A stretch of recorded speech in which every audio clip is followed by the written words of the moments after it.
Good evening, everybody, and welcome to the Monday night edition of the People Show with yours truly, Mark Wallace, your host and facilitator, here with you on this May the 11th of 2026. And today is the birthday of Louis Farrakhan, who turned 93 years of age today. So we wish Louis Farrakhan a very happy birthday, and hopefully that he is in good, strong health. And to anybody else who is celebrating a birthday, we extend birthday wishes out to you as well. And of course, yesterday was Mother's Day, and I hope that all of you were able to celebrate your mothers that are still here with us, as well as those who have gone on and made their transition. Our mother made their transition 3 years ago, and we still honor and celebrate her, as well as we honor and celebrate our aunt. We call her Mali, and was my sister's, or my mother's sister's little sister. And they were very, very close, and she was a staple in all of the Wallace's lives, as well as the nieces and nephews, great nieces and nephews. They both committed themselves to our family, and whatever good that I am today is as a result of those two women being the staple in my life, and I am grateful for them eternally. Grateful to God for them, and I know that you are for your mother as well. Well, we've got a great program lined up for you, some information, and of course, that's what this program is all about. But, I also want to encourage you to, if you are not, and if you are able to do so, is to become a donor, in particular in the African American community. I donate platelets.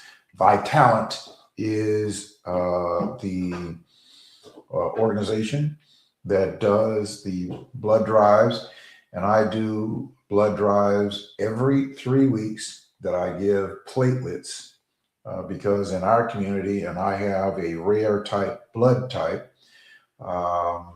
and in our community, we are always at a shortage for blood donation. So if you are able to donate, Vitalant is the organization that I donate through. So if you are able to donate, please do, because in the African American community, there is an extraordinary shortage of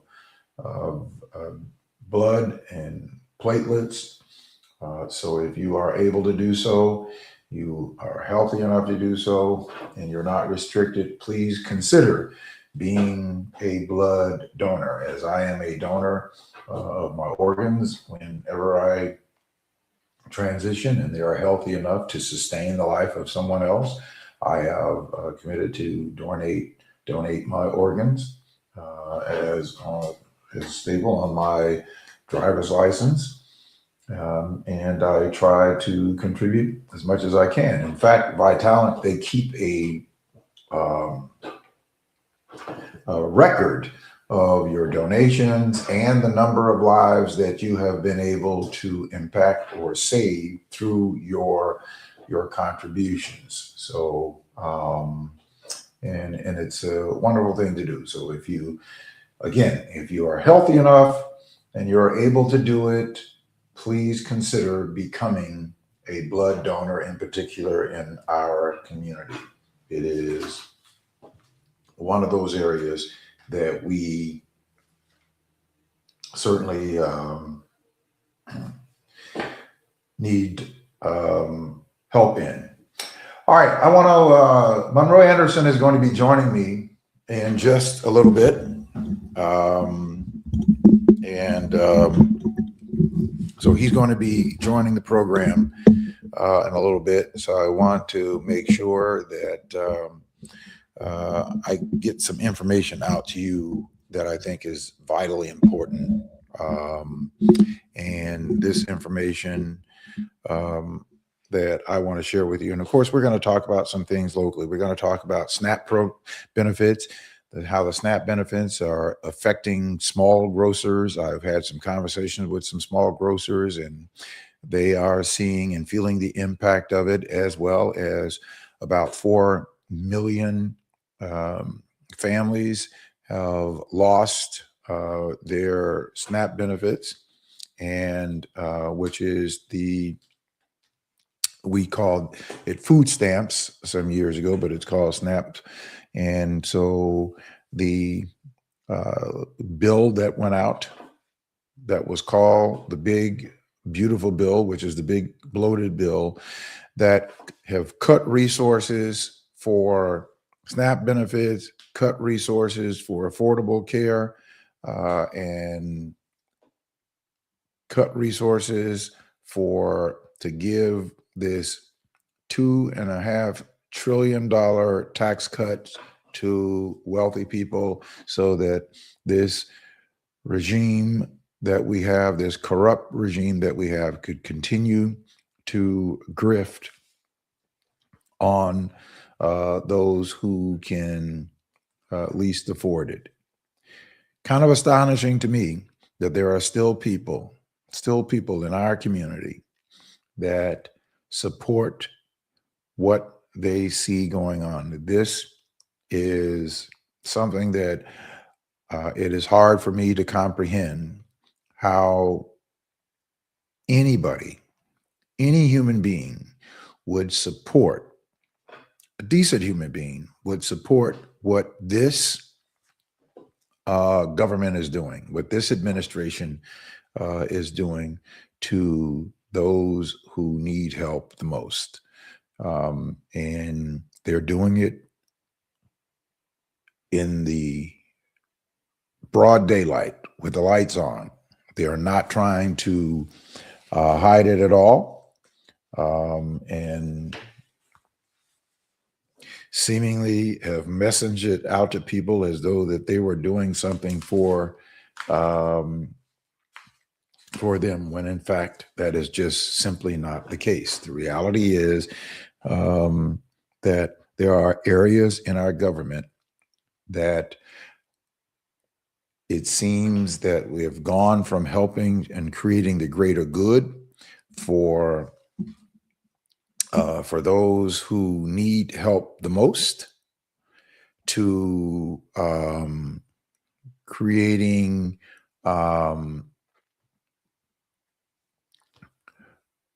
opportunities for those who needed the least.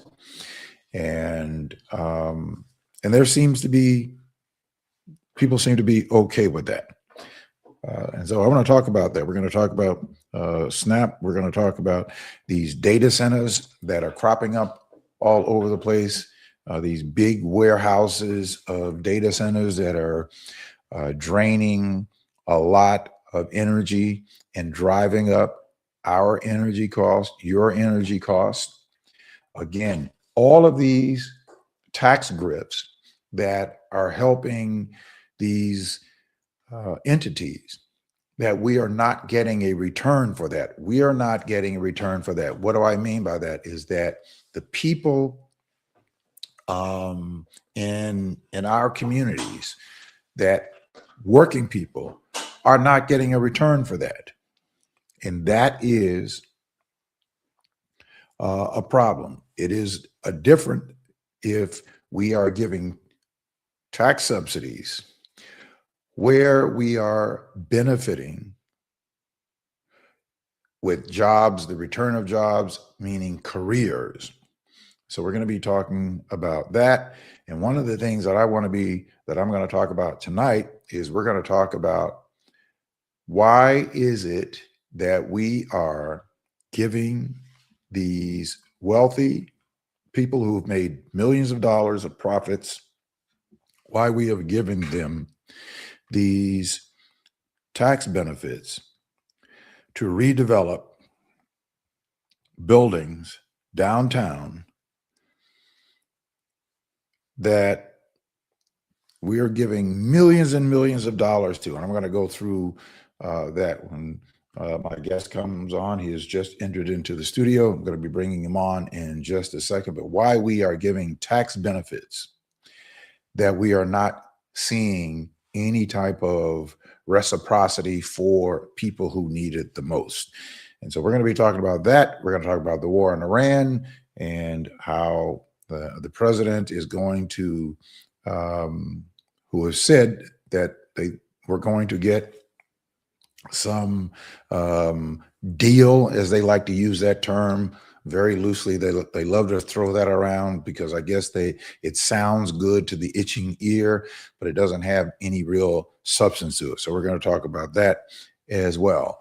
And of course, we want to talk about TIFs and how these TIFs have been bastardized and how they are completely being used in the most systemically racist way here in Chicago. We need to do away with them. Harold Washington brought them in, but it was brought in under the idea of being used to help the underserved communities, but that's not at all what TIFs are being used for. And so we're going to talk about that as well. All right, I'm going to bring my guest in. He is here with us, Monroe Anderson. And of course, you all know that every other week, Monroe comes on. It's Monroe Monday. Hey, Monroe, welcome to the program. Hey, how's it going? Everything is well. Everything is well. Despite what we are living under. How you doing? Oh man, I am terrified on what the Supreme Court did last week, destroying the last pillar of the Voting Rights Act. What we're seeing now is a pattern that fit Reconstruction, how we went from after the Civil War was over and everything was supposed to be fair and square and even as Stephen, and the Supreme Court helped do rulings that took away all of our voting rights, and it took us seven decades to get back to where we had been right after the Civil War when Reconstruction started. We have a lot of members of the Black Caucus, Congressional Black Caucus. I mean, you have states that just have, like Georgia, they have Clyburn, and they're gerrymandering his thing, hoping they can get rid of him. Tennessee won't have a black congressman after November, possibly. I mean, it's just really upsetting to me. And the thing is, the chaotic con man that we have in charge in the White House has so much other stupid stuff going on that nobody's really paying attention to this critical issue that's going to impact young people now when they get to be my age, even possibly. So I'm very upset about it. Well, it's something that we all need to be very upset about because what it does is not so much as that they can gerrymander our representation in the North, but in the South, by doing what they did and allowing for state legislatures to choose their voters rather than the voters choosing their representatives, and the state legislature deciding on who can actually be representatives, and telling the Black community, because this is what this is. It is essentially telling the Black community that we are going to determine who your representatives are, and they're going to look like us, and most of them are going to be Republican. That's their idea. That is their goal. However, with us here in the North, what it does is it or their intention is to weaken the power of our vote. In other words, we can go and vote. We will show up and go and vote, but their idea is to weaken the power of that.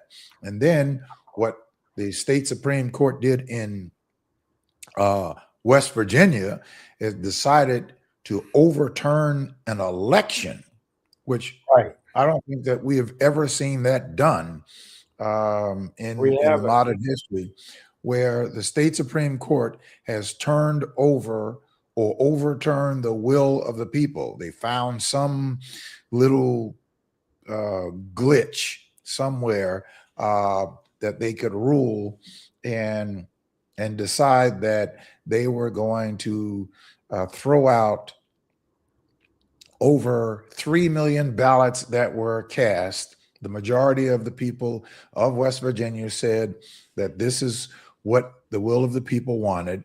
And the Supreme Court said, no, the will of the people is what we say it is, not the people. That's essentially what they're saying. This is what happened after the Civil War ended in 1865. And then we had Reconstruction from 1865 to 1877. Then they took it all back again. And here it is, Right. 1965. We were able to get the Voting Rights Act of 1965, and of course the Civil Rights Act of 1964. But here we are today. That essentially what has to happen, and it may backfire. It may backfire, but I am hoping that even those black folks that were disillusioned and somewhat disaffected and decided to follow Trump for whatever reason that is, I still can't comprehend it because I think it was very clear who they were. But I think that it could backfire. And I think that in a large degree, based on what we've seen happen in special elections and what we've seen happen in elections where we have certainly performed at greater numbers than we did 2 years ago, that if that trend continues to happen, that still could be a backfire currently, in this upcoming election Yeah. on the Well, Republicans. yeah. The problem is now the the Republicans have the edge on votes in various congressional districts because of gerrymandering. What they've done is, for example, they've split Memphis into three different voting uh, districts, congressional voting districts. So Tennessee's going to lose that vote because the black vote is going to be so diluted that they can't win. We can't win.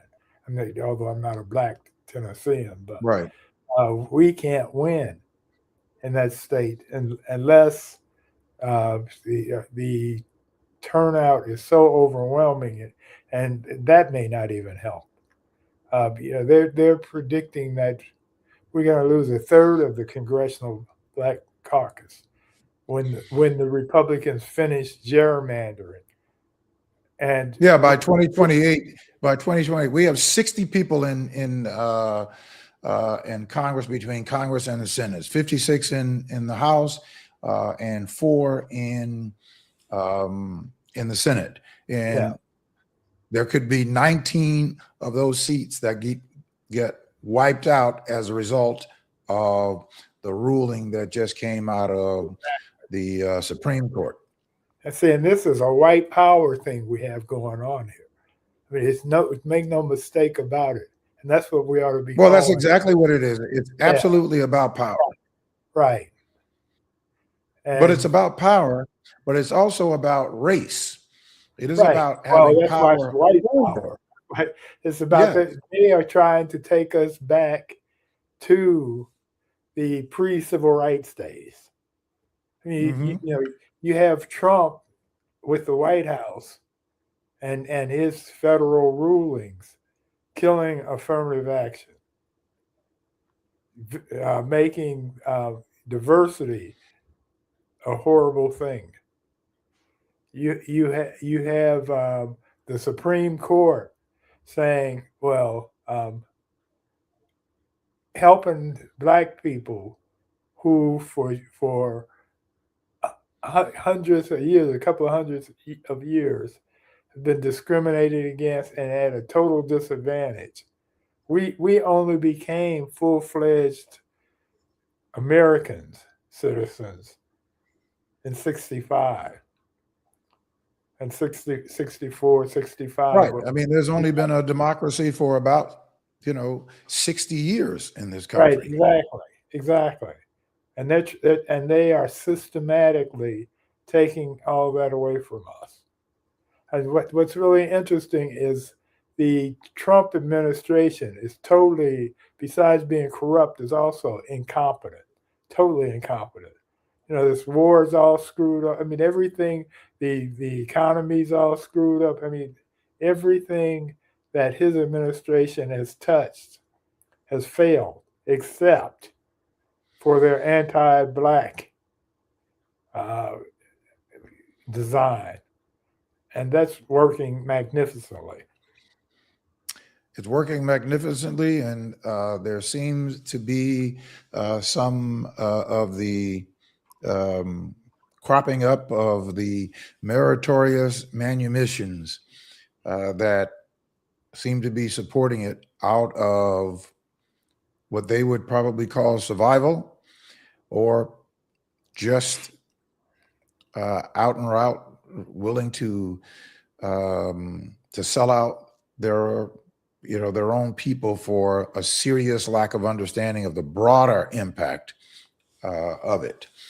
It happens on a wide scale nationally, as well as it happens on a local scale.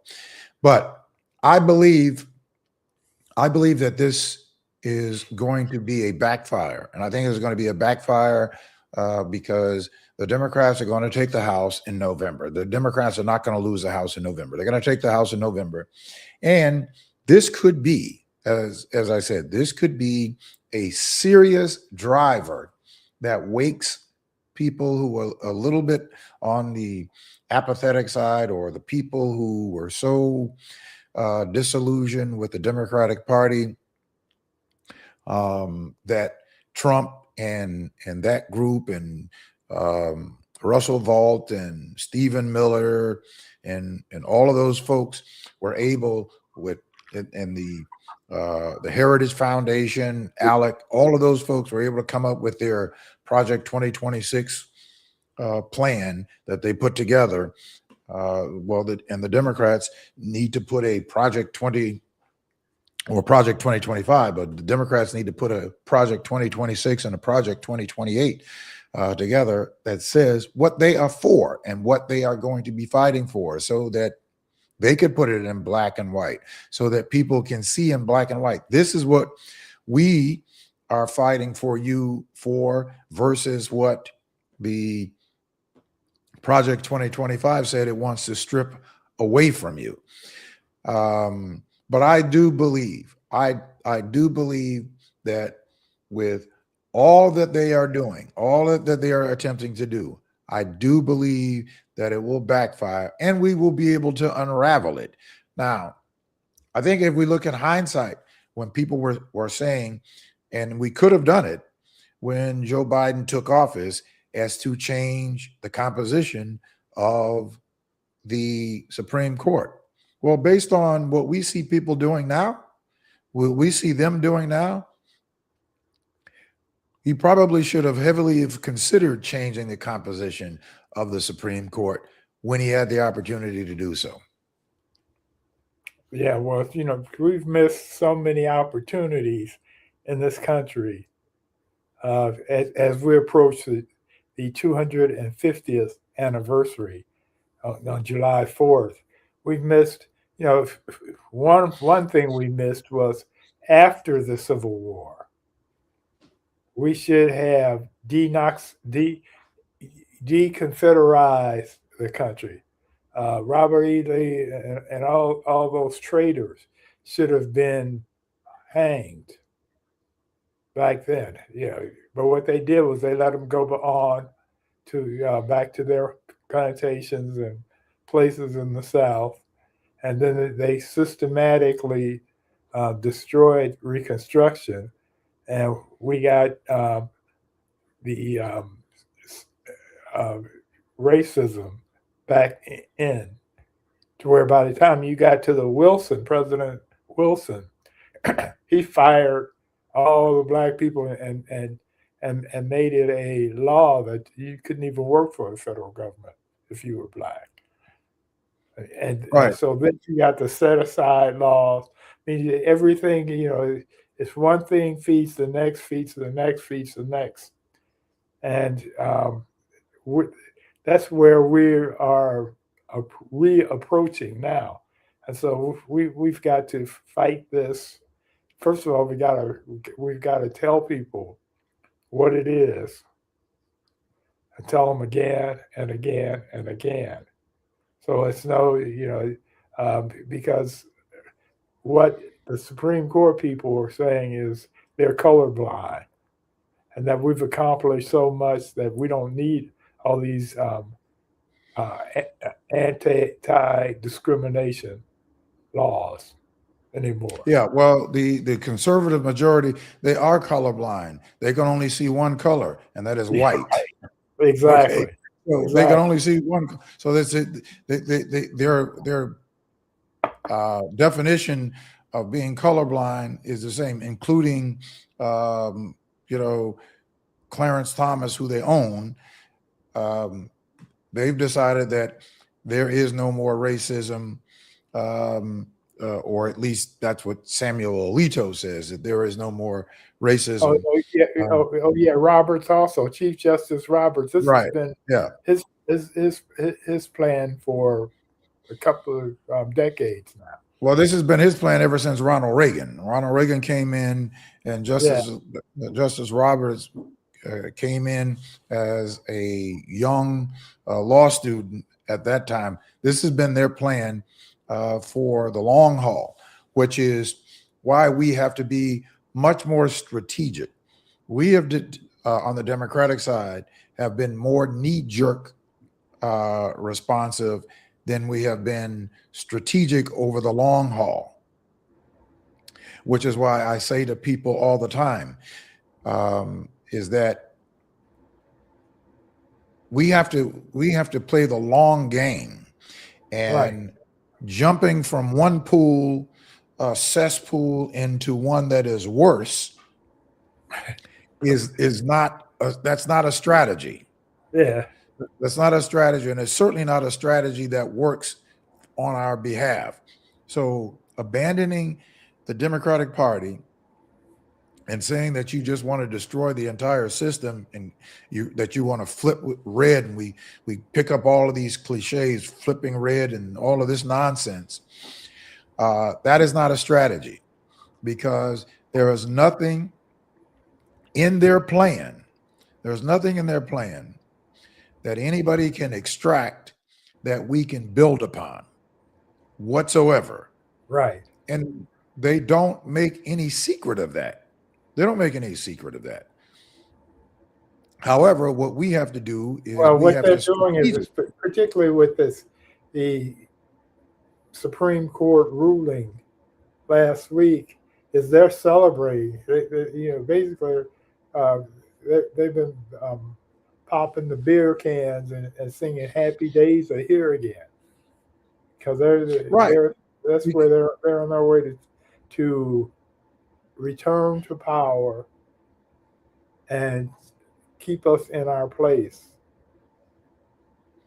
And Well, that is what we are witnessing, and what power is that you're able to exact whatever your wishes are right, right in people's faces when you have power, despite how wrong it may be.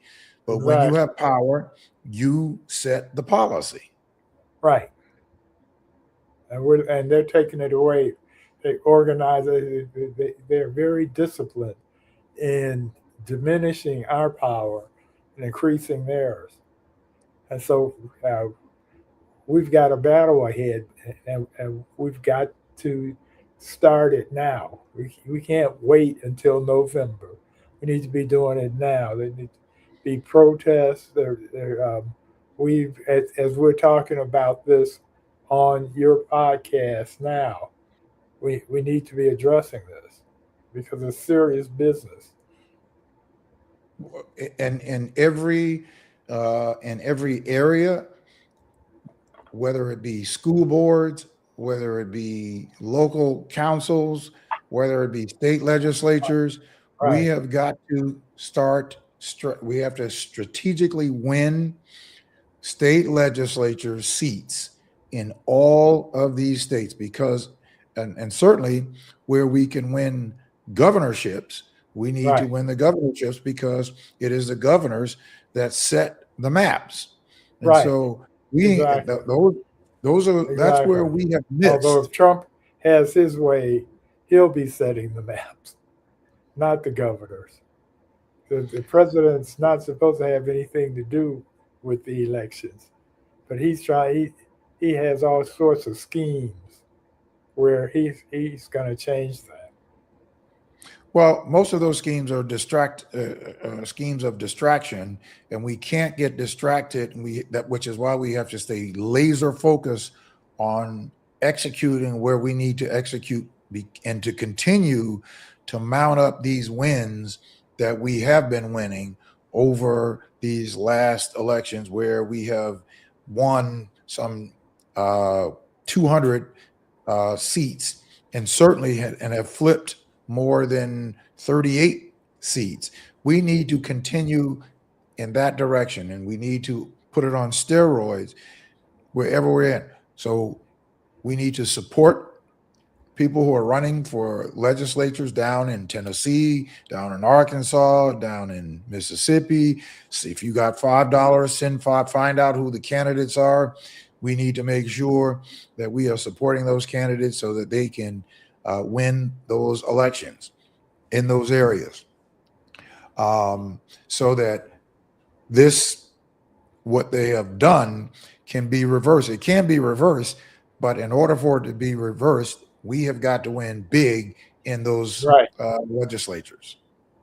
right. Every vote counts because So, when we need to take over the House first of all. Hopefully, we'll get the Senate too, but we don't know that yet.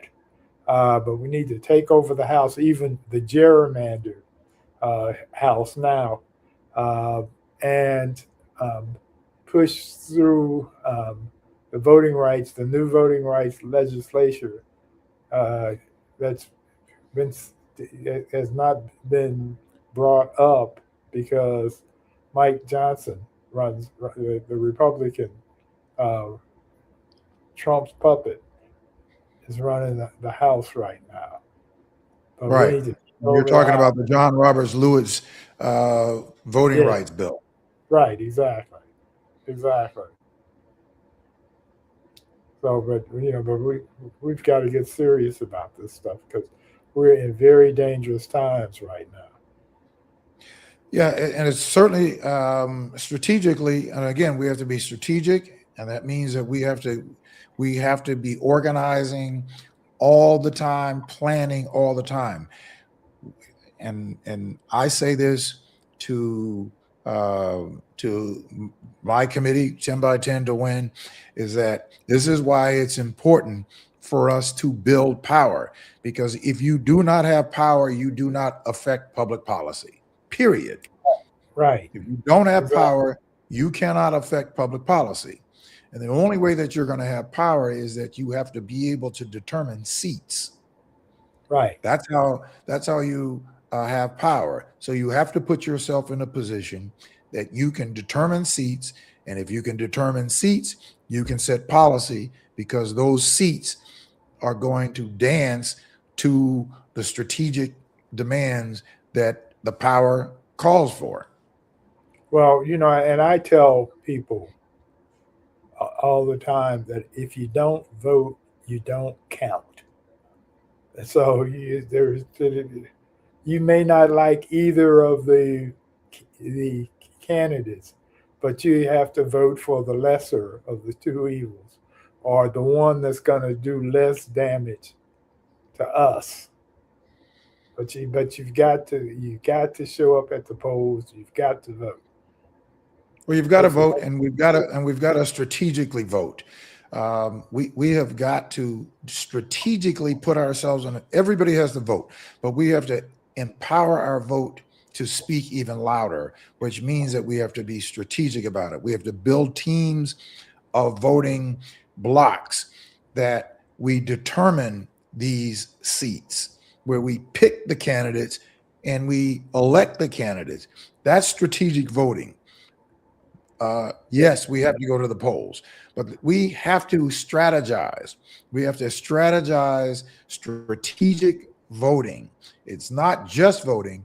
Voting is important because if you don't vote, you have voted for the opposition in many cases when you don't go. So you have participated, but you have participated in the possibility of somebody going into an office that could put in place a policy that could be antithetical to the common good that we want. right, right. So we're gonna have this discussion a couple of weeks from now also, because things Yes. won't have changed or anything. But I know you there are other things you wanted to talk about. So let's do a Yeah. little. Well, yeah, we can't get bored of it, and certainly and think that it's mundane, because it is mundane, but is an important mundane that we Right. have to continue to talk about. So we and it's like a commercial. People don't get the commercial and or the product until they've heard it over and over and over again, and you might not need it at that point, but when you do need it, you've got that information ahead of you. Now, I wanted to talk to also wanted to talk about um, the war in Iran. I'll get to some of the locals. I wanted to talk about the war in Iran. The president was supposed to get. He sent out had this whatever this one sheet of demands that he thought that he was going to bully Iran into capitulating to, and Iran basically um, has said no, they're not going to agree to any of that, and have put whatever, we don't know what their demands are. We do know that they say that the war has to end and the blockade has to end in order for them to open up the Straits of Hormuz. Well, of course, Donald Trump said that he was going to be getting a response and that they were itching to make a deal by Sunday. Well, Yeah. Sunday has come and Sunday is gone. Right. And today, there is nothing happening. Now he's getting ready to go to China. I don't even know if he's going to leave to go to with his meet with Xi Jinping, because now China basically does not want for us to succeed because this gives them leverage. Yeah. They want So he is Taiwan. That's what they she wants. Taiwan. That's what he wants. right, And he's and he he's wants and he telling wants you that. for the United Oh, States to agree with that. right. Right. And so he's not going to give us much help. And in the meantime, it's Trump, who is incompetent and stupid. He's he, he's he, he's selling them uh, parts of batteries, chips to China that will help their develop their technology quicker and faster than ours. And uh, and in the meantime, they are helping Iran. They're shipping Iran um, equipment to battle in the war. I mean, Trump has alienated everybody with his ignorant self. And in the meantime, he's helping Putin by raising the gasoline prices, the oil prices. Putin has that's the only thing Russia has going for it is oil, and so with the prices higher, Putin gets more money to do the things that he's doing, anti-American. And what's really interesting to me is that the Ukraine is winning the war now. This was the country that the Russians were supposed to be able to walk into and take over in a couple of weeks. And now Putin has gotten paranoid about being assassinated because a few months ago, the Ukrainians were able to kill one of Russia's top generals uh, with a droid. And so Putin is really afraid that he could be next. So he's running his business underground now, where he can't be reached in secret places. So uh, we're in some really interesting times. It's a very interesting time. Russia has lost more than 1.5 million of their soldiers, and they've only and as you say, Ukraine is recapturing most of the territory, which was very small, that Russia had invaded, and here, without a whole lot of support from the United States, and of course the other No allies. support past year from Trump. No Right, support to Ukraine. right. But the other allies are supporting Ukraine Right. because it's certainly much more germane to their national security interests. But the other things that it is doing is every day Trump is weakening the United States' strength every Right. day Right. because of his complete idiocy. This Uh-huh. whole, you know, um, ideology of America first. Well, America first, Well, certainly, he's if you're going abandoned to talk us. about if you're going to talk about America first, then you don't withdraw from the rest Right. of He's so of the allies. he's now doing Trump first and Trump family first and Trump's billionaire friends first. He's not doing America first. Or we wouldn't have gone into that war with Iran. That's not an American first war. Right. That's a war of choice that was really stupid because of the strait. Uh, because 20% of the world's oil power passes through there, and Iran can control it now. They're controlling it, and so that's more useful to them than having a nuclear bomb because they can screw up the world's economy anytime they want to. Well, I think this is what people miss is that they say, well, most of that oil doesn't come to the United States. The United States doesn't depend on that oil, but oil and the cost of oil impacts the global impact Right. on so many other things. So when you cause there to be a stall and at any part of it, in particular 20% of it, where China and these other places depend upon it, it still impacts us. Like today, I filled my wife's car up, and it cost $20 more per fill up of my wife's car Yeah. in gasoline. Yeah.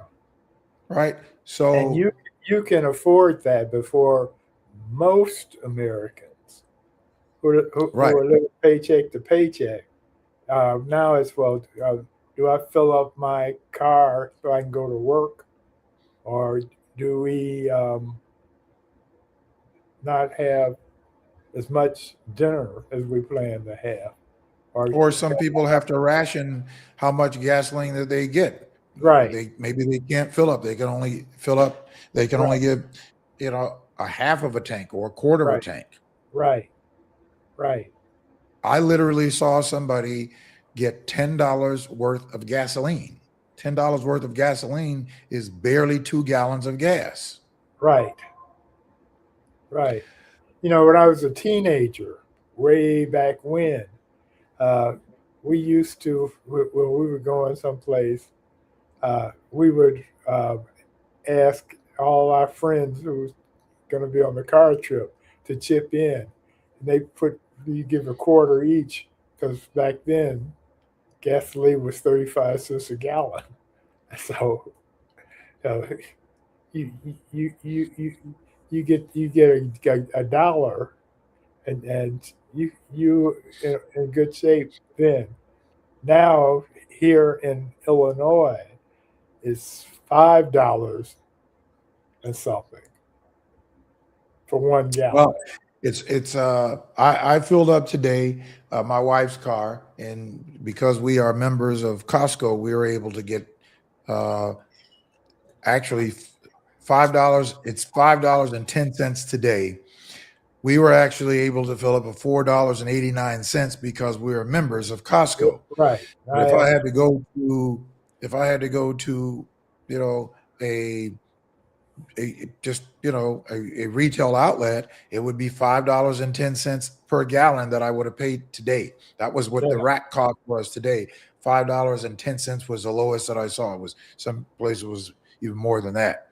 Yeah. Um, so, but for people I think that I saw a story where one guy said he went out and bought an electrical e-bike Yeah. because he just could not afford to he couldn't afford the increase of the cost of gas, and because it's not one tank of gas that you have to, and some people need 2 tanks of gas a week Yeah. depending upon what you do for a living. Right. And how far away you are from the job. Right. And of course the commute back and forth from work today is much further than it was 40 years ago. You used to be able to go to work 15-20 minutes from where you lived. Now the average commute is about 45 minutes. Yeah, that's because they moved all the factories out of the city into the suburbs. Right. Yeah. Correct. Right.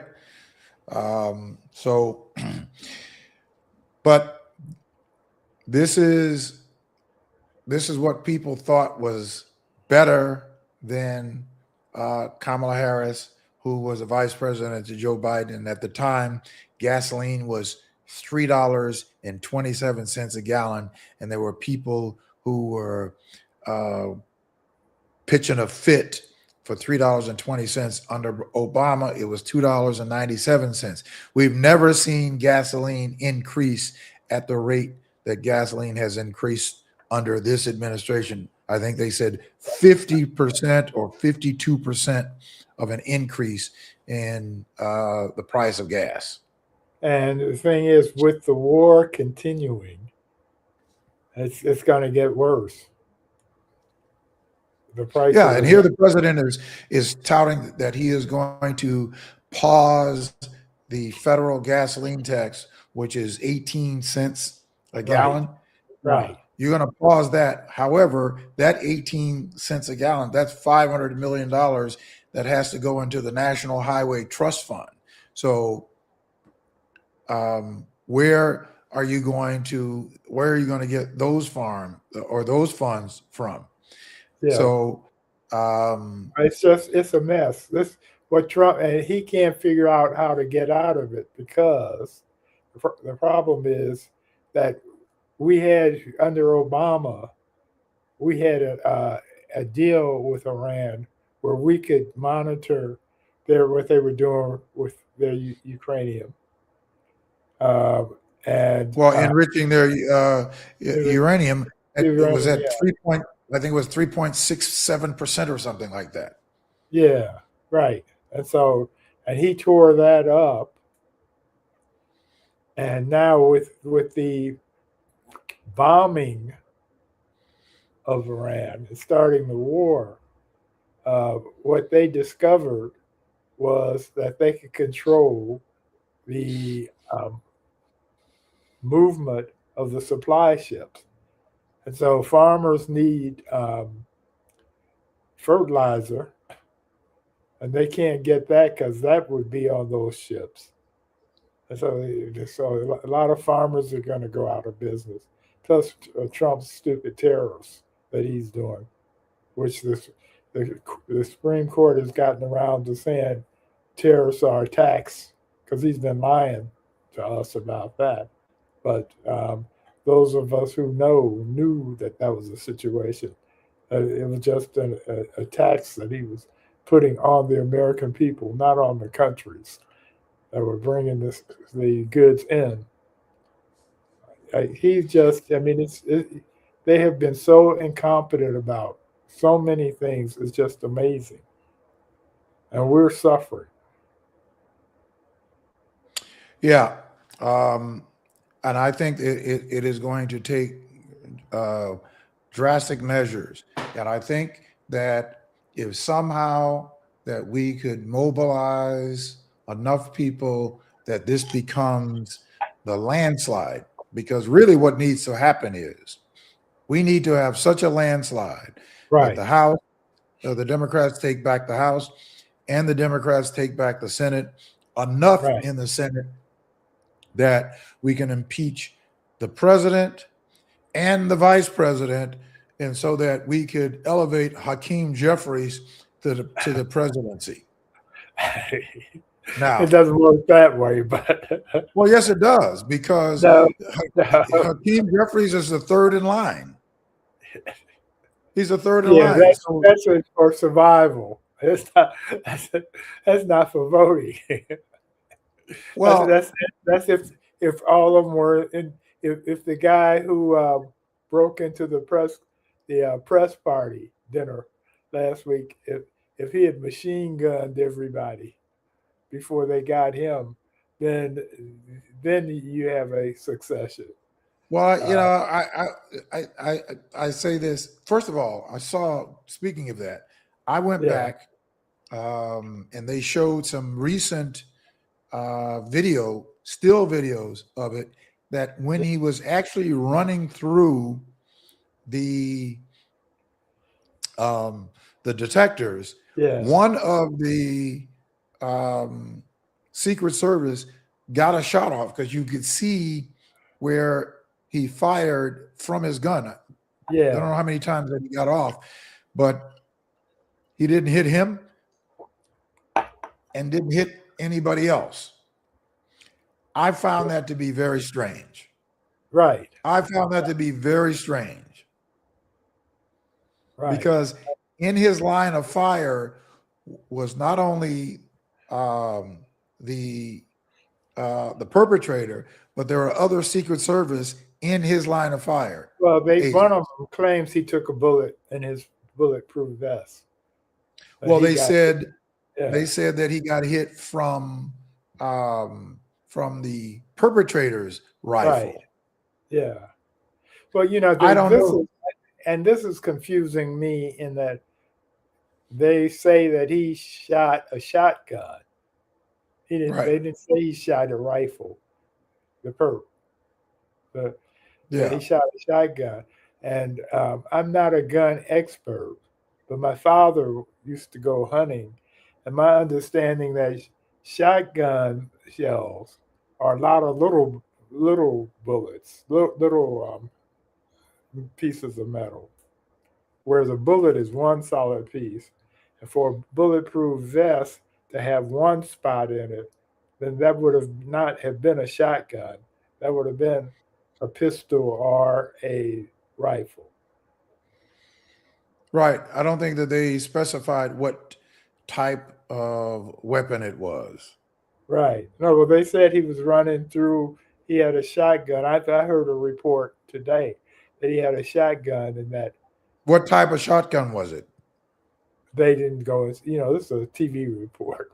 Right. Getting Well, all that's that, that, that's that that's what I'm information. saying is that Yeah, for some reason they're not telling us what the magnitude of the weapons that he had was, whether it right, was an AK-47 or whatever type of rifle it was. They right, just keep saying it's a rifle. right, So we really don't know. But I found it to be odd when I saw that where they froze the video and you could see the firing from the Secret Service agent towards him, and he didn't right, hit anybody.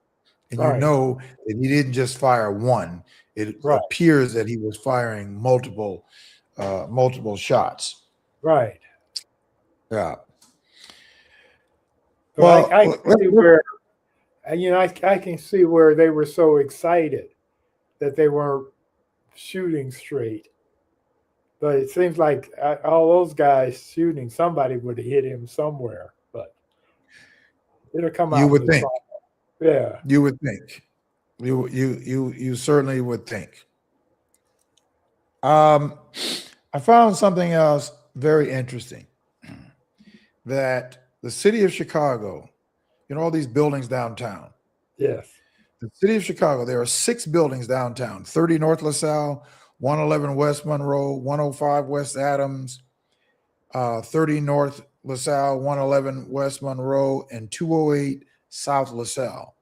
These Yeah. are 6 buildings that the city is giving more than $640 million for them, basically as a bailout. They're calling it to convert these buildings into 1,700 residential units. Yeah. Well, I did the math. Uh-huh. 111 West Monroe, they're going to do it's $190,800 per unit in subsidies that they're getting. And on 79 West Monroe, they're doing 117 apartments, 239,000 per unit. 208 South LaSalle, 226 apartments, 115,000 per unit. 111 West Monroe, 349 units. That's 123,000 per unit in subsidies.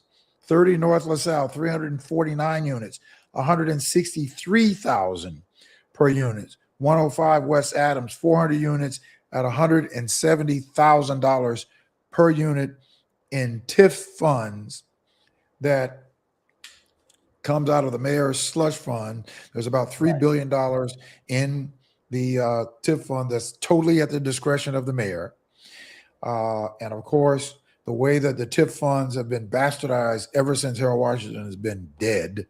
They have never been utilized for the purpose that they were intended to be using. And I contend that the TIF fund should be done away with. We gave $1.3 billion to a failed Lincoln Yards that's sitting dead and dormant up by, your neighborhood.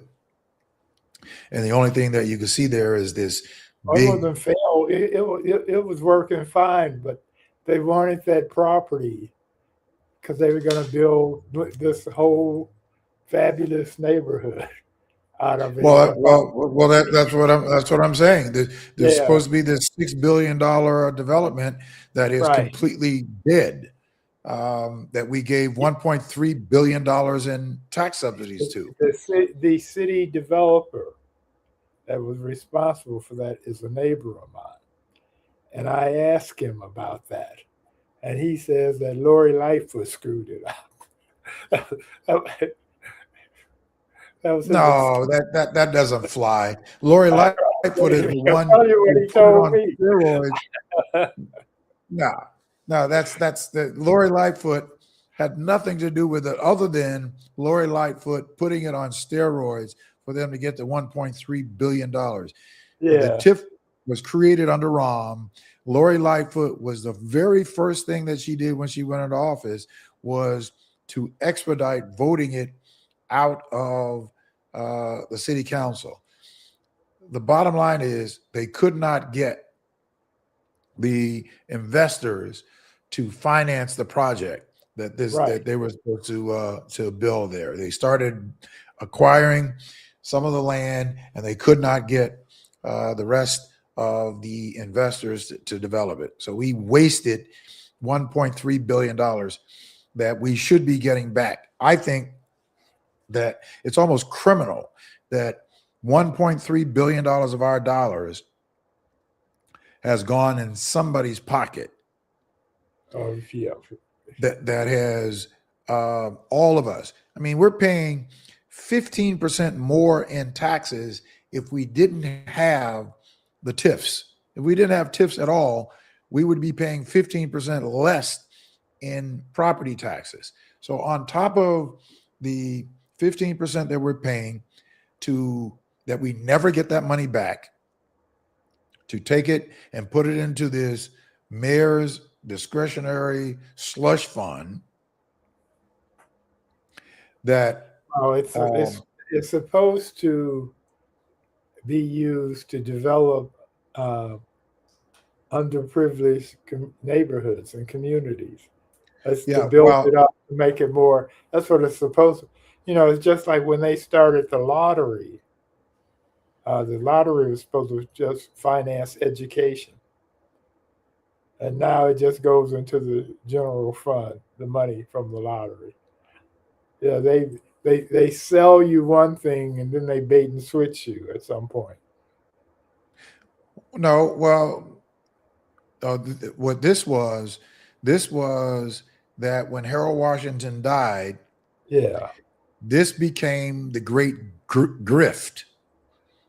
They started using the TIFs for everything other than what it was supposed to be used for. No, that's what I said. That it was meant for one thing. It was supposed to help develop areas in the city, to invest in them, to build them up. And then that money shifted to downtown with the argument that by building up downtown, it would attract more tourists and more investors, etc. So that would help the city. Now, it's true that Chicago's tourism has increased significantly, but the areas that these TIFs were supposed to benefit has not happened. Well, that's true. I mean, 9 years in a row, we have been voted as the most desired city to visit. 9 years in a row, right? Right. Well, you could give me, I could take these subsidies that these places are going to be getting. Some of them are getting 26 million, 28 million, $56 million. An average of $163,000 a unit. Yeah. I could take half of that, $80,000 a unit. Yeah. And I could redevelop every abandoned apartment building on the south and west side of Chicago, and we could create all kinds of housing and remove every bit of blight on the south side of Chicago and the west side of Chicago at $80,000 a unit. Yeah, but you wouldn't have the money to pay off the politicians that made that possible for you. No, yeah, they could take the other 80. They could take the other 80. They could take the other 80 that it doesn't take, that's left in the slush fund, to pay themselves off. So that wouldn't be enough. Yeah, well, yeah, that would be, they're living large. Okay, well, first of all, this is it's amazing when they start talking about all these capitalists, right? They start talking about capitalism, capitalism, capitalism. That's what we are. Except for that's when they're winning. But then when they're losing, then they want to adopt socialism when they are losing. So Yeah, socialism is good socialism, big business. Yeah, when they're losing, but when they're winning, then it's capitalism. Every man for himself. Go get your own. But when they're losing, right, we subsidize them, right, right. which is what is driving me um,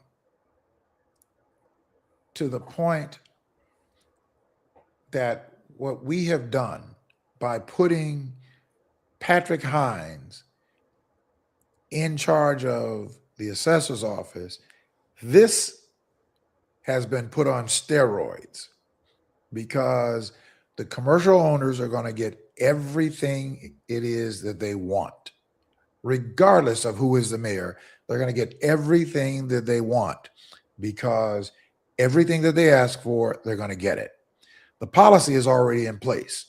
Yeah, What Kagi had been trying to do was trying to unravel decades and decades of corruption.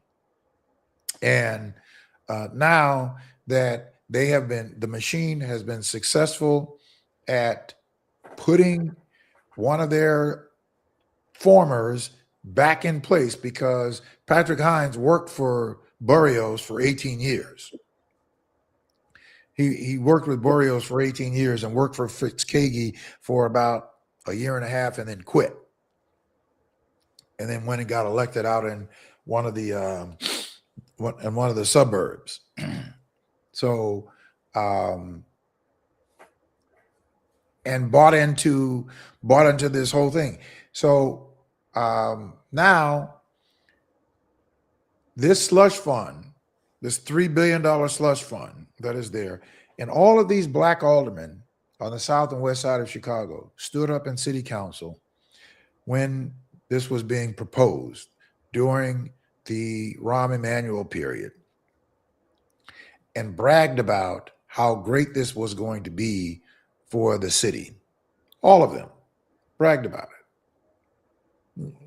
You drive over there now, and right down the street from where you live, and you see this ugly circle parking lot. I don't even know what they use it for, if they use it at all. And several of the businesses that were in that area ended up having to move, because I used to frequent a couple of them and buy supplies from, and they ended up having to move and had been there for, a couple of decades. But so saying all of this is to say that we on a local level have to get rid of the machine, because it's clearly the power structure is the machine, because we have more people who look like us that are voting for policies that are certainly don't benefit our communities. yeah, But there are not policies that other communities are supporting that would benefit our communities. yeah, We're giving $500 million to the CompuLab to bring in 150 jobs on the old U.S. Steel site. 150 jobs yeah, to build another data center, right. which these data centers are cropping up because, they're big warehouses. It's a big warehouse of a computer system. So it doesn't require a lot of manpower. Most of this stuff can be operated by a few people. So there's no really benefit in terms of creating jobs. In fact, they import the jobs or the people in to do those jobs. So they're not benefiting jobs of the people who live in the neighborhoods or who live here in the city.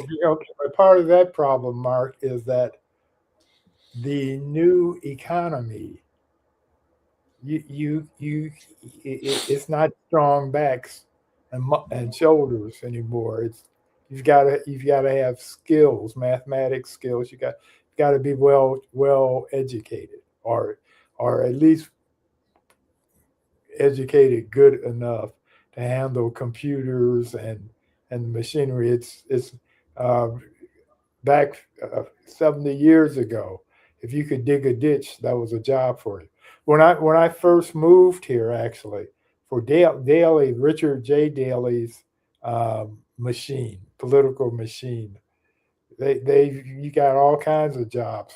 For example, when I was here, after I worked at Ebony for a couple of years, I went to work for the Chicago Tribune, and I didn't know my way around the city that well as a reporter, but I knew addresses. I knew how the grid system worked. Well, back then, the light post had addresses on it. It'd be a vacant lot, but it had the addresses on that because the patronage army, some people had a job putting street addresses on light posts, and that was their job. Or those jobs are gone. Well, advanced manufacturing. There is Yes.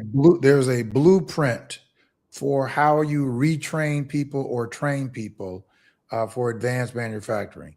Yeah. And I gave that plan, and I'll repeat that plan that was studied by Harvard University. And Harvard University did a study on what they did in the poorest region and the most uneducated region in the country was Columbus and October, West Point, Mississippi, where they took 6,000 people and partnered with the community colleges and trained them. They built these advanced manufacturers. Yeah. One was a helicopter military plant, an advanced steel plant, and a European engine tractor trailer business. Three of them created Yeah. 6,000 jobs. And while they were building the plants, they trained the people partnering with the community college, which the companies paid for, trained these people at the community college. Now, mind you, at that time, we're talking about 2015, Yeah. where the average four-person family earned only $24,000 to $32,000 a year. Yeah. That's what their salary was. The largest employer in the area was Sara Lee. Yeah. Sara Lee closed. It had 2,500 jobs. Yeah. It shut down.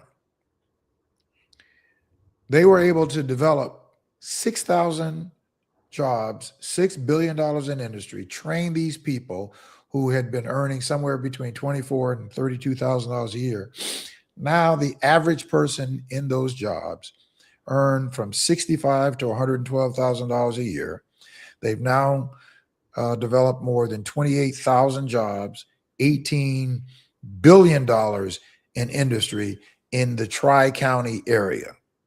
They took unemployment that was at 20% at the time and brought it down to the national average in under a decade. So the advanced manufacturing model works. Yeah. And if they can do it, certainly in the poorest region, we could do it here. That's what we should be doing on the old U.S. Steel site and some of these other vacant sites, as opposed to putting in, these data centers that are just opening up everywhere. Yeah. Okay. Well, I've got to go fix dinner. All right. And, Okay. and I need to get a prescription filled before Walgreens closes at 9. All right. Well, listen, we got a lot of work ahead of us. Yeah.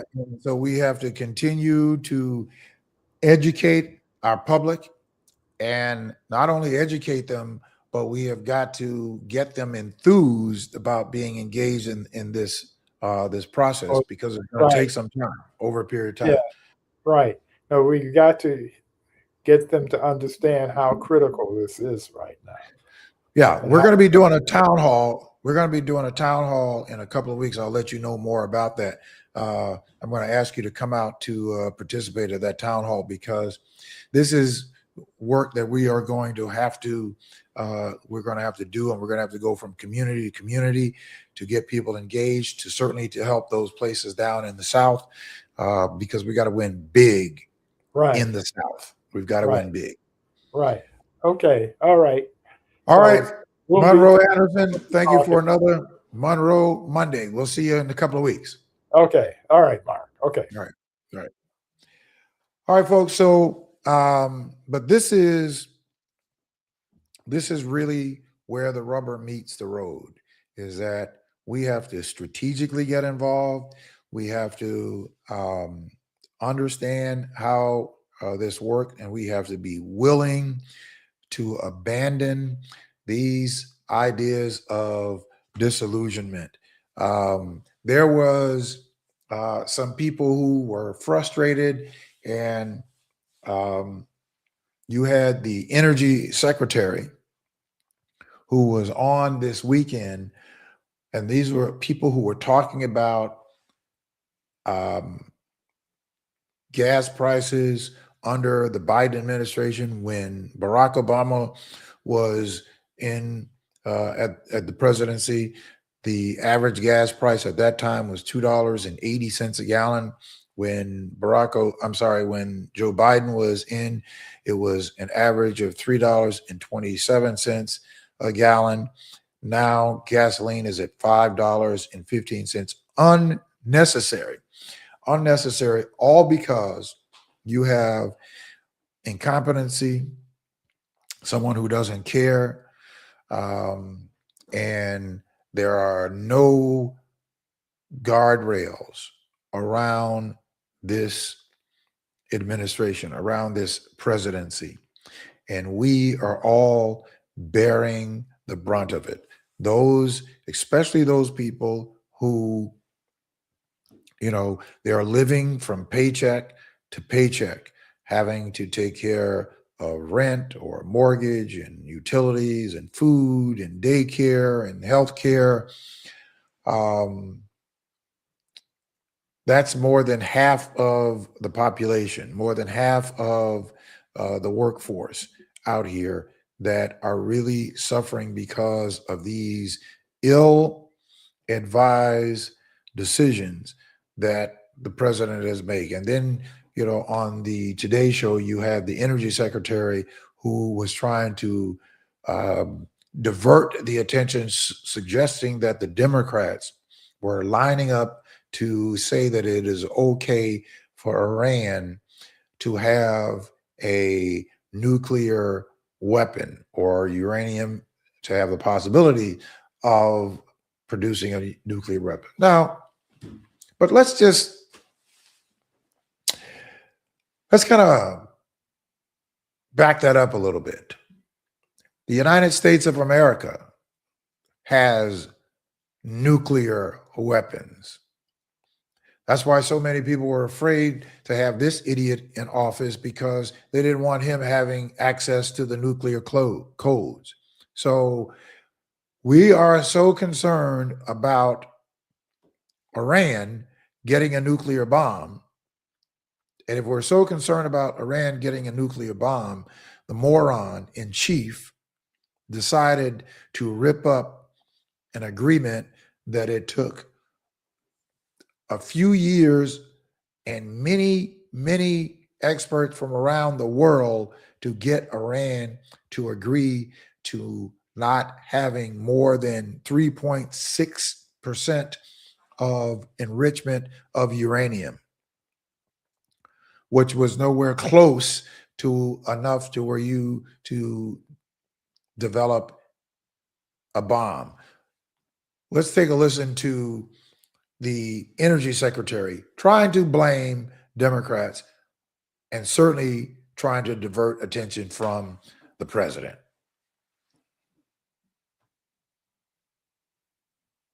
Should Americans be prepared for the possibility of paying $5 a gallon for gas?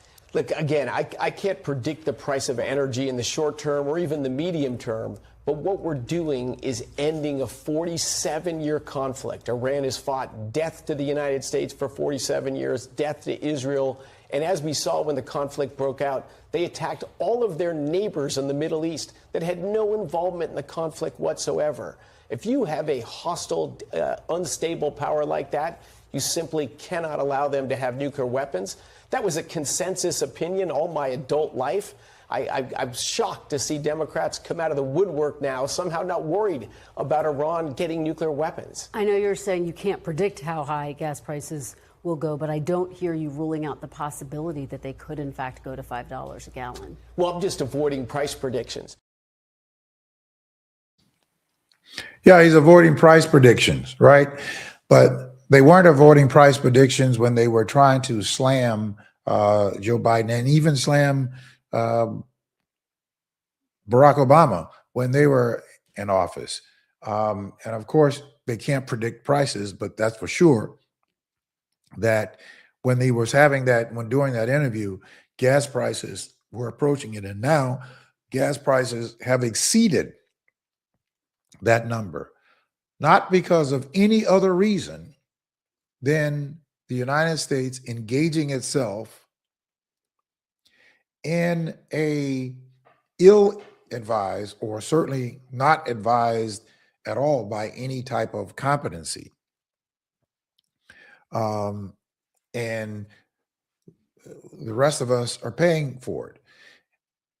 Now, there were our farmers who are being hit by this, and all of this is going to impact all of us. Everybody is being impacted by that. And one of the most common denominators is gasoline.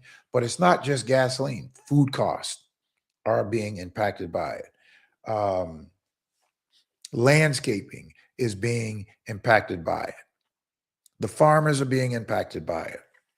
So we all are being impacted by a poor decision, Now, I was not going to play this clip, but I said that I was going to play this clip to show the frustration. Now, this is James Carville, who was a political strategist, who was successful at getting Bill Clinton elected twice, and who has been a contributor to on all of the morning shows, the political shows, and someone who has established some real credibility.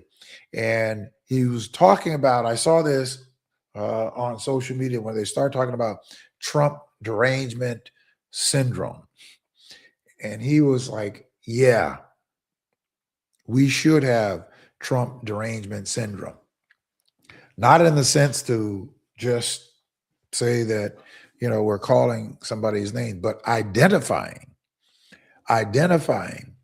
the reason or the person who is behind this, who is certainly in our lifetime,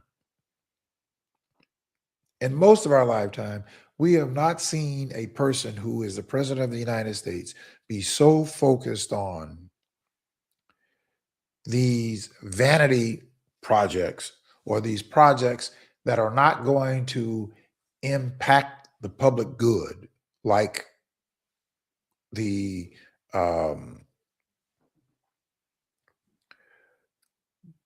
so-called ballroom or the pond that he wants to place so much emphasis on.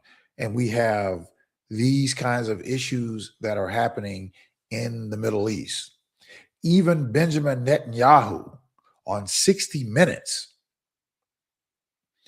alluded to the fact that he has said to his government Now, or he said that he said to his government. I don't know that that is true because I don't believe anything that Benjamin Netanyahu says, just like I don't believe anything that Trump says, anything that comes out of his mouth. But it was noteworthy of him saying on 60 Minutes last night that it is time for Israel to rethink its relationship or its dependency on the United States. And he gave a time period of drawing down those subsidies, which we give them about $3.5 billion in security subsidies a year. And he started talking about rethinking that relationship. I think it's more than that, but seeing that the relationship with this president and decisions that they're making around the globe sends a message that they need to rethink how the United States and Israel's relationship going forward. I thought that was very interesting on that comment that he made. But take a look. Now, you're going to have to, there was some language, some very colorful language that I don't use, but keep it all in context of the frustration that is coming for somebody who is extraordinarily politically astute and understands the gravity of the moment. Here's James Carville in his rant about Donald Trump. Hey, y'all, come look at this.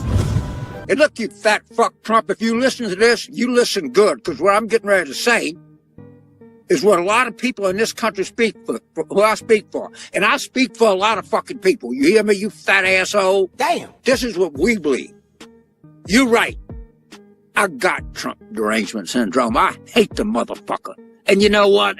I don't want to get rid of it. Damn. I don't want to get better. I want to get worse. I want to hate him more.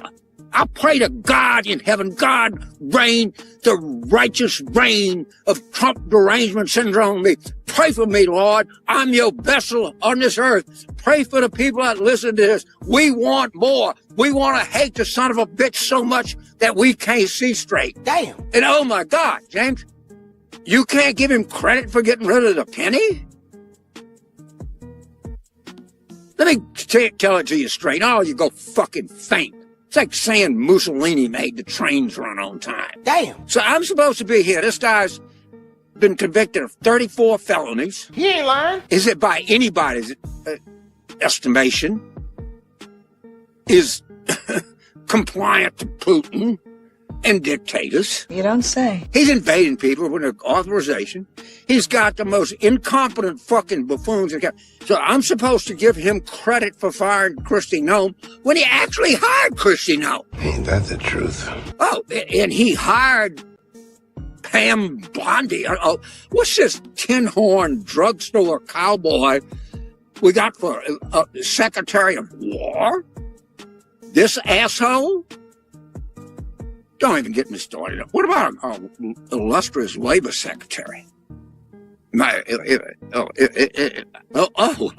can't forget toilet seat Bobby Kennedy. I mean, you had somebody in your cabinet that snorted cocaine off of a fucking toilet seat. And Dan Abrams is telling me I got Trump derangement syndrome. So what are you saying? I don't just have it, man. I want it. I don't want to get better. I want to get worse. I want to invoke the name of Providence, the name of the Almighty, He who rules the world, the King of all of us, the King of Kings. I want His blessing. Damn.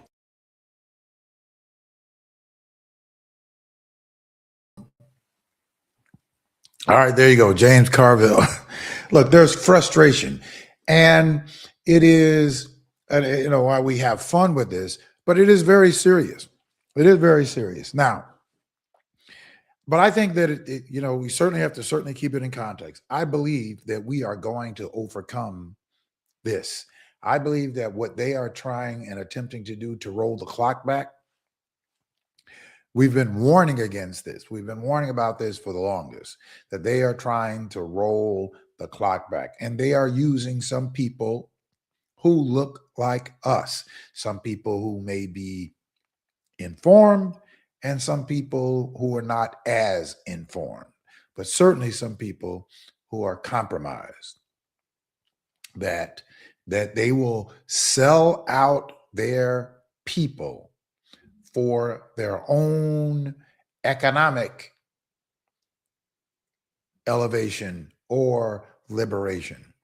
That's where the meritorious manumission comes in, which was a law that was passed in 1710 in Virginia, that if you were a slave, if you were enslaved, and that you were able to help the master protect his property, or that you turned in some other enslaved people that were planning a revolt, we call them tricks today, you would earn your freedom. You would earn your liberation at the cost of all the others. Well, we have some of that going on still today in various different forms, where we have people who are in political office that vote for policies that are antithetical to our community, or they vote to support people who would be antithetical to our communities. And I put out a piece a couple of weeks ago that went viral here, got more than 35,000 views, which was the second time that I put it out. The first time that I put it out was during the mayoral election 3 years ago, when Paul Wallace, who was propped up by the extremists of MAGA Republican billionaires, and there were 9 or more of our Black aldermen and other former representatives that supported Paul Wallace's candidacy and never talked to their own constituents. Their own constituents voted for Brandon by 80%, which tells you that the representatives never went to their own constituents. I call those people meritorious manumissions, because I call them sellouts. Now, what they got for it, I don't know what they got for it, or what they would have gotten for it if by some chance he would have been elected. Thank God that he was not elected, despite whatever you may think about Brandon Johnson. There's not everything that I agree with Brandon Johnson, but Brandon Johnson definitely would not and have put the policies in place that Paul Wallace's, that we have his record of where he made sure that more than 800 Black women in public education lost their jobs by Paul Wallace. We can go on down the record. And at some point, I'm going to pull his record out and remind us of that, because he's standing in the lurch. Whether he would try to make another run for it or not, I don't know. But he's certainly standing in the works. He works for a Republican think tank. I don't know if he's still working for him, but he was working for them, writing for the Illinois Policy Institute. But we, as opposed to blowing up the system or blowing up the entirety, we have to infiltrate it. We have to organize ourselves to put ourselves in a position of power so that we could make it work in line and in tandem with what it is that we believe and what it is that we want to see happen in our communities. That's what politics is. That's what is participating in this whole democratic process is. You have to organize, you have to be strategic, and you have to play the long game. This is not a microwave participating process. Life is not that. And you can pretend or not pretend, or you can take these positions that, oh, you know, I don't feel like talking about politics and they're going to do whatever they're going to do. Of course, they're going to do whatever they're going to do. If you don't do something to stand in the way of what they are going to do, and in particular, if you don't want to, that means you have to stand in the way. How do you stand in the way? You've got to get engaged. You've got to get organized with a body of people so that collectively we can push back and we can push forward those ideas that we want to see happen for our communities. And there is no greater landscape for Black people, not being anti anybody else, but for Black people to advance an agenda that we want to. I'm talking about the people, not about the people who are in public office, because we have some Black folks that are in public office that are still controlled by the machine and that are advancing public policy that is antithetical to our communities. Our communities are not making the kind of growth in education so that our children can have a running start at life. Strong public education in all of our communities. We are still suffering from poor education in our communities from the same public entity that provides great education for children on the north side of Chicago, out of the same public schools. Why? Because they are able to contribute more dollars or more tax dollars. Well, that really shouldn't be the case. That our communities, which are disproportionately taxed, get substandard educational infrastructure on the south and west sides of Chicago, but on the north and northwest side of Chicago, in the same public school system, it is very different. Every one of our schools should function like a selective enrollment school. Every single one of our schools. That is something that we can absolutely make happen if we are willing to organize ourselves together to make the kinds of decisions and changes in terms of representation that we need to make to prioritize education in our communities. Because without a strong educational foundation and a strong public educational system, you will still have our children disadvantaged as they move forward. This is something that we can change. You and I can change this, but you and I have to be willing to strategically band ourselves together to play the long game. Because that's what the Republicans are doing. They play the long game. They play the long game even when they are losing. They play as though that they're winning. Even though that they are losing elections, they are playing their hand as though they are winning. Our problem is we're not even organizing ourselves to participate. We go to meetings and all we do is complain, or you'll have a few people who get up and brag about what they've done 42 years ago, 30 years ago. It is not about one individual. It is about all of us, as many of us as possible, becoming a part strategically of one alignment for power because it is the power that you need in order to affect any policy that you want to impact.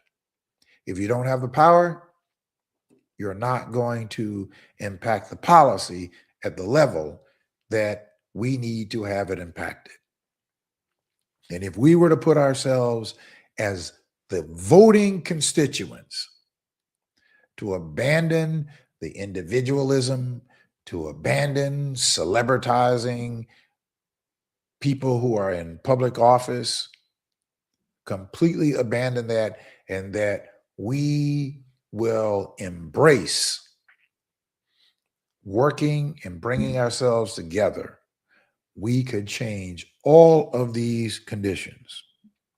Now, this is the message that I have for the city council. And I want for every one of you who are here in the city of Chicago to call your alderperson and to tell your alderperson this: taxpayers should not be forced to subsidize wealthy downtown office building owners simply because their buildings are vacant and they can no longer collect the rents that they once enjoyed. These investors and developers made millions during the boom years, took the profits privately, and now expect the public to absorb their losses through $640 million in TIF subsidies. That is not economic development. It is a taxpayer-funded bailout. If the buildings no longer work as office space, then the owners should do what every other private property owner must do in a market economy. It's called capitalism. Sell your properties, potentially at a discount. Banks might have to take a haircut. Sell it to a new investor who are willing to redevelop them with private capital and private risk. Small property owners across our neighborhoods don't get any type of special treatment when they struggle to rent storefronts, they fall behind on their mortgages, or facing declining property values. They are expected to survive without government rescue packages. Why should wealthy downtown investors be any different or treated any differently? Public dollars should be used for public needs, neighborhood investment, public safety, infrastructure, public schools, transit, and affordable housing that directly benefits residents, not to protect profit and the balance sheets of well-connected real estate interests. This proposal sets a completely dangerous precedence. Privatize the gains when the times are good, then socialize the losses when the market changes. Taxpayers should not be responsible for bailing out speculative real estate investments. That's what it is that I want for you to take to your alder people and to tell your alder people that they need to not support giving six buildings.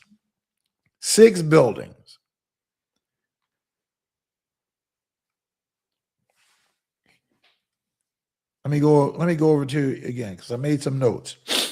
So 105 West Adams, the LaSalle Bank building, which is a 41-story tower, is set for $184 million conversion into roughly 400 apartments. They're getting a $68 million TIF for 400 apartments. That equates to about $160,000 a unit. 30 North LaSalle Street, a proposed $135 million project to convert 16 floors of this 44-story tower into 349 units with approximately $57 million in TIF funds. 111 West Monroe Street, the Monroe Residency and Hotel. This redevelopment will divide the 740,000 square foot property into 349 residential units and 226 key hotel with 105 units designated as affordable housing as detailed. Now,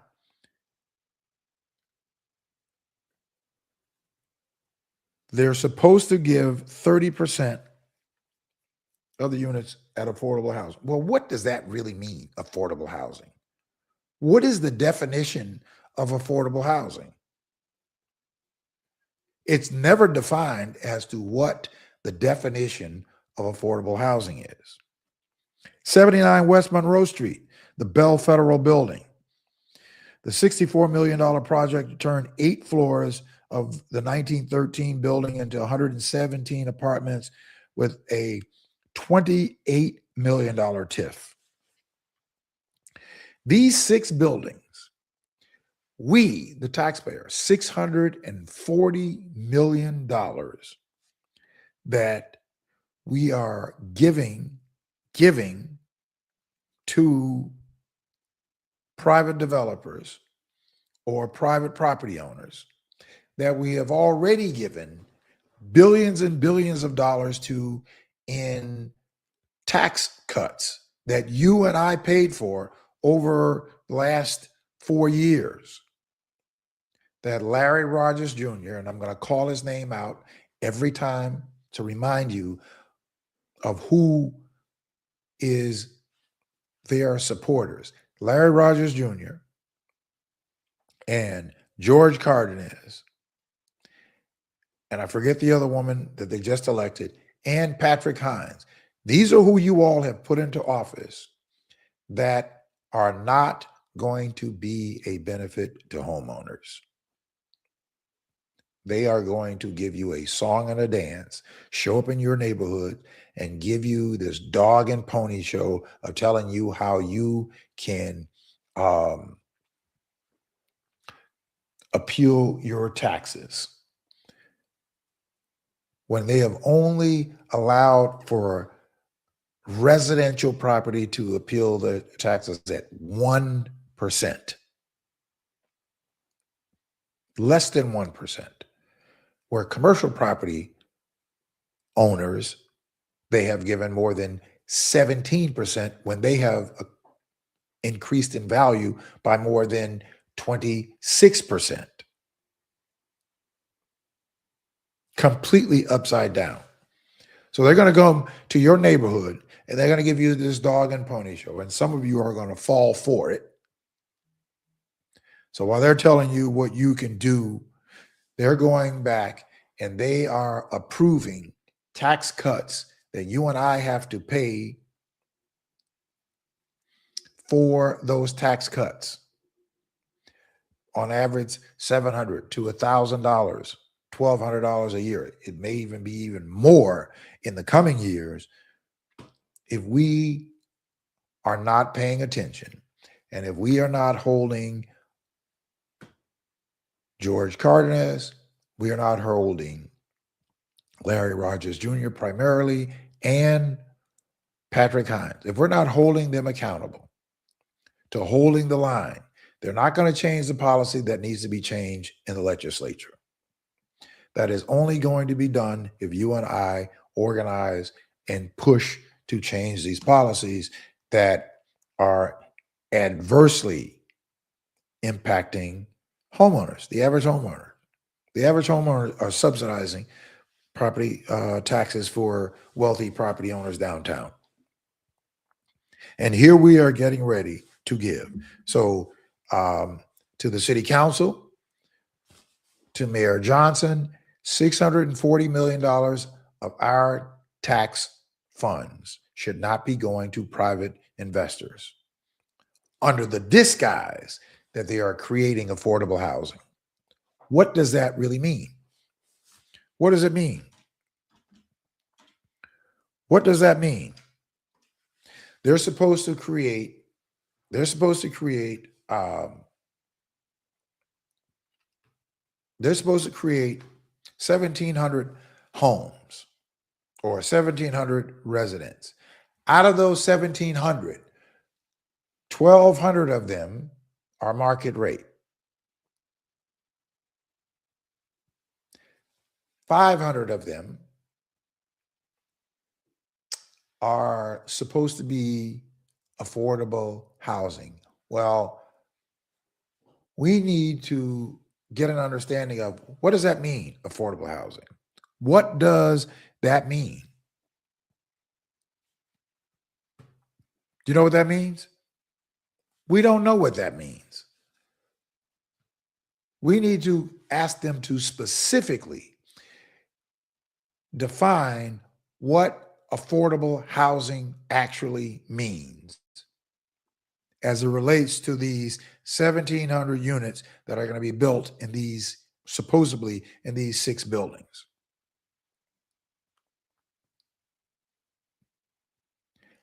And who's going to get the affordable housing? So we need a definition of what affordable housing is, specific definition, who qualifies for that specific designated of affordable housing. But I tell you, we really should not be doing it. We have multiple buildings on the south and west sides of Chicago of owners that cannot afford to fix up their properties. They don't have access to funding at the bank.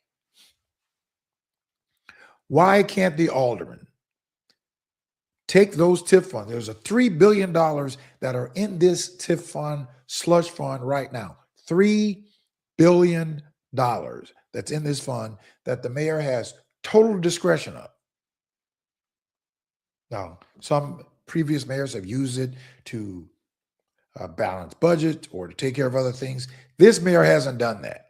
So I'll give him credit for that. He has not dipped into the slush fund. However, he's designated or supporting this $640 million under the disguise of affordable housing. That is a white elephant. What we should be doing is owners who have properties that they own on the south and west sides of Chicago, they don't have the funds to fix those apartments. You could literally take $60,000 to $75,000 a unit that you could work a deal with where you provide these funds to these property owners to redevelop their buildings. And these buildings obviously have to be redeveloped to scale. Redevelop these buildings for housing. We could do that all across the south and west sides of Chicago. We should not be subsidizing these wealthy people downtown who have access to funding, where our people don't have access to funding, but we are subsidizing now their losses. Every one of you should be calling your alderperson tomorrow, and you should be calling your friends, calling your relatives to have them to contact their alderman and tell them not to support this plan. If they support this plan, we won't support them. That's what I'm talking about, strategic organizing. We have to understand how it is that we are being raped right before our eyes. And much of it is because we have this zero-sum game attitude, even with each other. That we have this individualistic attitude, and individualism is a toxic, burning cancer for us. And it is the winning recipe for the opposition. They want for us to not engage or not to organize with each other. They want so that they can do things like this. Take $640 million. Listen, the national issue is important, but we cannot take our eyes off of the ball. We have to be able to multitask, which is why it takes a lot of us working together to make this happen. So I am saying to you all, let us drop these attitudes that we have against or for each other or towards each other, because it's only hurting us and hurting our communities. Those of us who can afford most things that we want, and we're not impacted by this financially, but we're all in some way or another impacted financially or socially.